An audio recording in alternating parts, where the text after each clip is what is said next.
Let's talk about Coca-Cola. You abstained from voting on the equity plan for Coca-Cola. Berkshire owns 399 million shares, 9%. 400 million. 400 million shares, 9%, worth about somewhere around $16 billion. Correct. You don't agree with the equity plan, the compensation plan. Then why didn't you vote against it? Well, because I think the world of Coca-Cola, its management, its directors, I think particularly the CEO, Muhtar Kent, is I couldn't find a better draft. But give me first draft pick, and I can't find a guy to run it that I think is his equal. So I think they've done a great job, and I've got a great feeling about the company. I just think the plan is wrong. But you could have voted against it while still supporting the leadership. So this is the first time you've ever abstained in a Coke vote. Yeah. So why? Well, I just didn't think the plan was, I thought the plan was excessive. Right, but so why not vote in that way? Well, I could vote that way, but I just prefer to do it this way.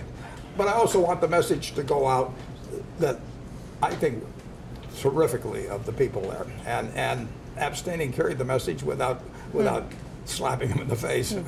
Howard Buffett, your son, sits on the board, voted for it. Yeah. Did you two have conversations about this, arm wrestle about who was right? No, not in the least. I mean, a compensation committee comes to the board, and I've been on 19 boards over a 55-year period. I have never seen a no vote on a compensation committee report, because think of the situation. Boards have various committees. One of them is the compensation committee. They go out and do their work away from the board meeting. They come in and they say, here's what we did, and they don't give you details usually. It's just an overall. And does anybody stand up and say, no, I object to it? I've never seen it happen. I've never seen it happen. Now, I've seen board members walk out later and say, I wonder why we're giving them that much or something. But it just isn't done. It's basically like belching at the dinner table. I mean, you try not to do it. This was your way of sending the message rather than the vote. Yeah. Well, abstaining is a vote of sorts.